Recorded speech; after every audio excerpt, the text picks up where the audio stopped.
और आइए आपको सीधे लेकर चलते हैं विज्ञान भवन, जहां पर प्रधानमंत्री नरेंद्र मोदी इस वक्त कुछ बोल रहे हैं। तो बड़े बड़े लोग भी कभी कभी मुझे कहते हैं हमें आपका ऑटोग्राफ चाहिए। अकेले आते हैं लेकिन कागज लेके आते हैं, डायरी लेके आते हैं। मैं पूछता हूं क्या करोगे? बोले मेरा पोता है उसको चाहिए। बोले वो हमारे पूरे घर में स्वच्छता के मुद्दे पर हम सबको डांटता रहता है। हम कोई भी गलती करे तो वो तुरंत पकड़ता है, क्यों ऐसा डाला, दादा ऐसा क्यों करते हो। बालक मन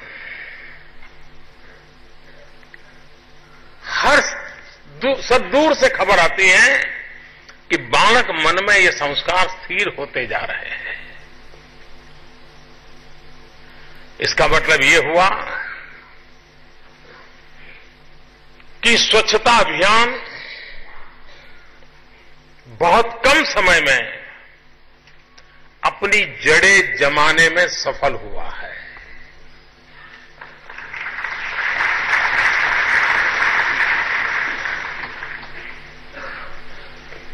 किसी भी राजनेता को, किसी भी राजनीतिक दल को, जिनको बार बार चुनाव में जाना पड़ता है, हमारे देश में हर दूसरे साल कहीं न कहीं चुनाव होता है, हर साल कहीं न कहीं चुनाव होता है, ऐसे चुनाव की सोच वाले किसी राजनेता के लिए, किसी राजनीतिक दल के लिए स्वच्छता जैसा कार्यक्रम लेने के लिए बहुत बड़ी हिम्मत लगती है। कोई हिम्मत नहीं करेगा, क्योंकि हर पल गंदगी की संभावना होती है। और आजकल तो हर एक मोबाइल फोन के अंदर कैमरा है, तो फोटो निकलने की और प्रचारित करने की भी संभावना रहती है। तो डर लगता है कि यार ऐसा करो, इसको छुपा के रखो, बाकी बातें करें। लेकिन इन दिनों राजनेता बहुत पीछे छूट गए हैं, राजनीतिक दल भी बहुत पीछे छूट गए हैं, जनता बहुत आगे निकल चुकी है। अगर एक शहर साफ स्वच्छ होने का इनाम लेता है तो उस इलाके दूसरे 10 शहर अपने शहर के नेताओं का सवाल पूछते हुए क्या कारण है, चंडीगढ़ तो इनाम ले आया, शिमला क्यों नहीं लाया? चंडीगढ़ को इनाम ले आया, मनाली क्यों नहीं ले आया? चंडीगढ़ को इनाम ले आया, अमृतसर क्यों नहीं ले आया, लुधियाना क्यों नहीं लाया, जालंधर क्यों नहीं लाया? प्रेशर पैदा होता है। और मुझे मालूम है पिछली बार जब मैसूर वालों ने इनाम लिया था तो बेंगलुरु में बड़ा तूफान खड़ा हो गया था। क्या हो गया, बेंगलुरु पीछे क्यों हट गया? एक स्पर्धा का माहौल पैदा हुआ है।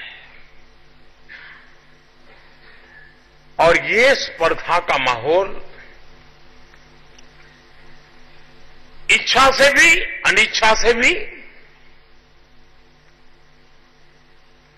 स्वच्छता के लिए कार्य करने के लिए हर किसी को मजबूर करके रहेगा।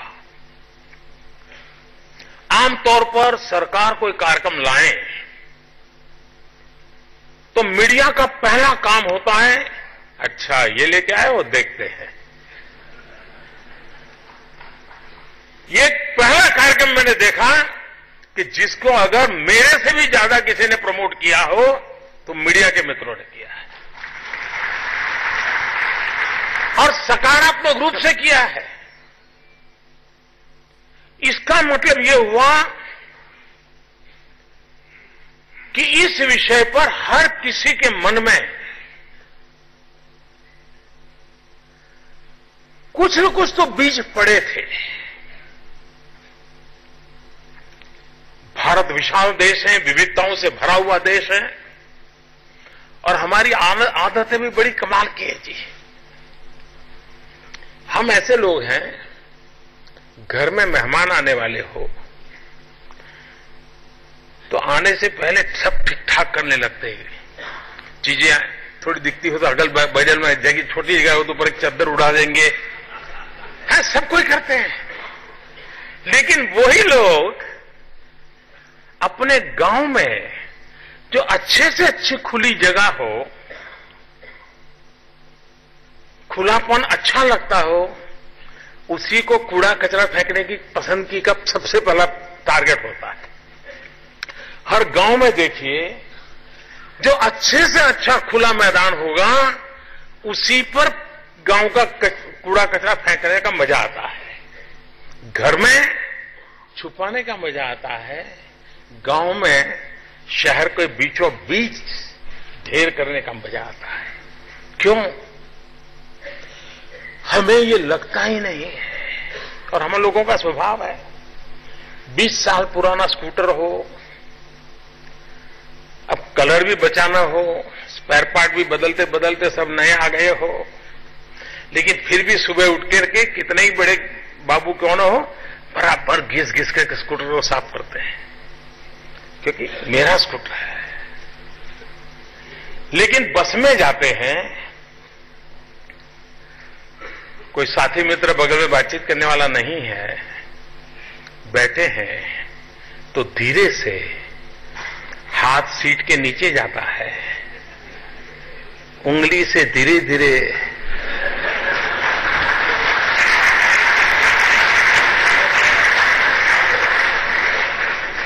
उस सीट में एक छेद कर देते हैं, और जैसे संकल्प करके बैठे हैं कि अगले स्टेशन पे उतरूंगा तब तक 3 इंच का तो बाहर से गोला निकाल दूंगा।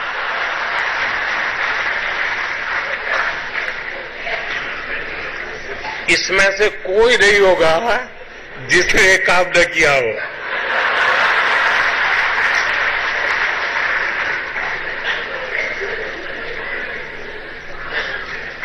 क्यों? क्योंकि वो 20 साल पुराना भी टूटा फूटा रंगहीन स्कूटर मेरा है, बस तो सरकार की है। ये भूल जाते हैं कि सरकार भी हमारी है। जिस दिन हम मानेंगे सरकार भी हमारी है, देश भी हमारा है, हर संपत्ति हमारी है, हमारा स्वभाव बदलेगा। और एक बार ये हमारा अपनेपन का जब विस्तार होता है ना, तो उसका सुख कुछ और होता है। और इसलिए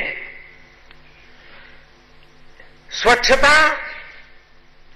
बजट से नहीं आती है जी, बजट से तो टेंडर निकलते हैं। और टेंडर क्यों निकलते हैं, भली भांति पुराना इतिहास तो मालूम है।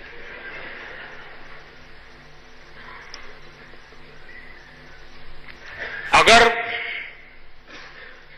कोई स्कूल, कोई कॉलेज, कोई गांव, कोई शहर, कोई इलाका अगर मन में ठान ले, ये बाकी सब ठीक है साहब, हमें गंदगी नहीं रहने देनी है, तो बदलाव आता है। स्वच्छता के लिए ऐसा नहीं है कि कोई देश के प्रधानमंत्री को दिमाग में चीज आई है। अपने अपने तरीके से सामान्य जनों ने अपने अपने इलाके में कोई न कोई प्रयास किया ही है। लेकिन अगर हम सब मिलकर के भारत में अब हम भारत को गंदा नहीं रहने के ये मूल मंत्र के लेके चले, तो बदलाव मुश्किल काम नहीं है जी। हम तय करें, ठीक है भाई ऐसा ही चलता है, तो हिंदुस्तान की सरकार का, राज्य सरकारों का 100% बजट स्वच्छता में डाल दें, तो भी स्वच्छता नहीं होगी। लेकिन अगर हम देशवासी तय कर लें कि अब गंदगी नहीं सहन करेंगे, न गंदगी करेंगे, न गंदगी करने देंगे, आप देखिए बजट हो या ना हो, स्वच्छता अपने आप आना शुरू हो जाए।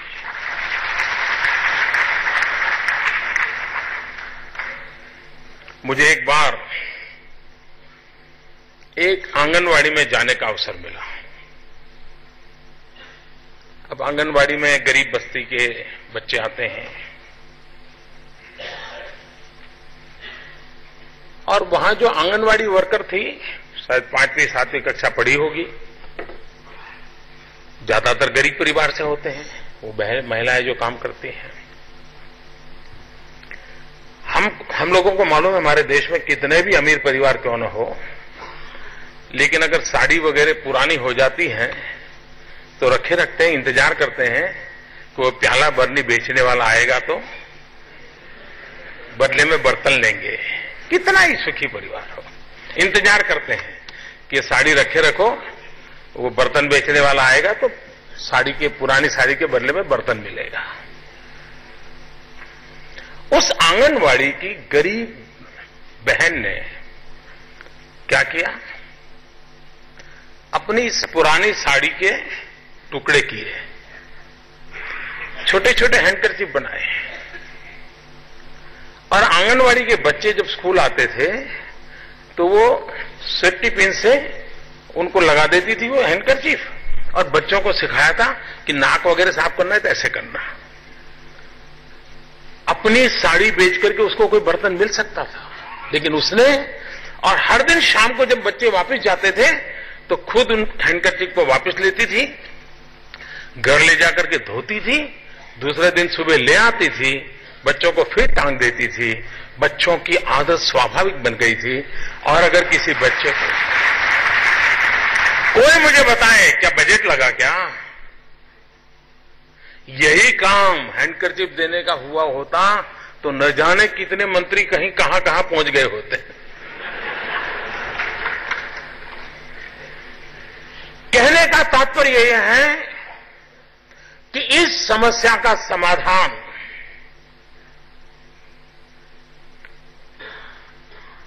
स्वच्छता स्वभाव बनने में ही है। स्वच्छता ये स्वभाव बनना चाहिए। जब हम महात्मा गांधी को याद करते हैं तो हम कहते हैं कि भाई महात्मा गांधी ने सत्याग्रह की पीठिका तैयार की, और ये सत्याग्रह था जिसने मां भारती को गुलामी से मुक्त किया। मुझे लगता है कि अब जब गांधी जी की 150वीं जयंती मनाने जा रहे हैं, तब जैसे सत्याग्रही गुलामी से मुक्ति दिलाता रहे तो स्वच्छाग्रही गंदगी से मुक्ति दिला। आज सरकारी किसी काम के लिए एक अस्पताल भी बनाना हो, जमीन लेनी हो, तो 2-2 साल तक फाइल चलती है, कागज घूमते रहते हैं और दाम इतने देने पड़ते हैं। सरकार का बजट भी कभी खुद हो जाता है, 6 अस्पताल बनानी है तो 2 बना करके छोड़ना पड़ता है। लेकिन अच्छे से अच्छी जमीन हम लैंडफिल के लिए बर्बाद कर देते हैं। कॉस्टलीस्ट लैंड, उस पर हम कूड़े कचरे के ढेर लगा देते हैं। अगर हम वेस्ट में से वेल्थ क्रिएट करने के लिए अगर उसकी प्रोसेसिंग की व्यवस्था करें, उसके सेग्रीगेशन की व्यवस्था करें, प्रॉपर चीजों का यूटिलाइजेशन करें, हम कितना बड़ा बदलाव ला सकते हैं। वो मूल्यवान जमीन तो बचेगी, लेकिन ये वेस्ट में से वेल्थ क्रिएट होगी, एक नया इकोनॉमी का क्षेत्र खुलेगा। भारत सरकार ने कूड़े कचरे से जो बिजली पैदा करेंगे उतनी बिजली खरीदने का सामने से निर्णय किया है। बड़ा महत्वपूर्ण निर्णय किया है, ताकि प्रोत्साहन मिले। वो बिजली महंगी होगी तो महंगी भी भारत सरकार खरीदने के लिए तैयार है, ताकि कूड़े कचरे को वेस्ट में से वेल्थ क्रिएट करने की दिशा में काम कर सके। और इसलिए अब मैंने देखा है कि कुछ मंदिर होते हैं जहां बहुत बड़ी मात्रा में फूल वूल आते रहते हैं, और कभी कभी वो फूल ही उस एक गंदगी में कन्वर्ट हो जाते हैं। कई लोग हैं जो मंदिरों के साथ विमेन सेल्फ हेल्प ग्रुप के द्वारा उसमें से अगरबत्ती बनाने का काम करते हैं, उस फूलों के वेस्ट में से तो सुगंध की सुगंध मिल जाती है, नेचुरल फ्रेश काम में आ जाता है। कुछ लोग उसमें से कंपोस्ट बनाने लग जाते हैं। अपने ही नगर के जो गार्डन होते हैं, इस गार्डन के कोने में एक छोटा सा गड्ढा करके अर्थवॉर्म ला करके वर्मी कंपोस्ट करने का काम करते हैं, जो उस बगीचे के लिए काम आ जाता है।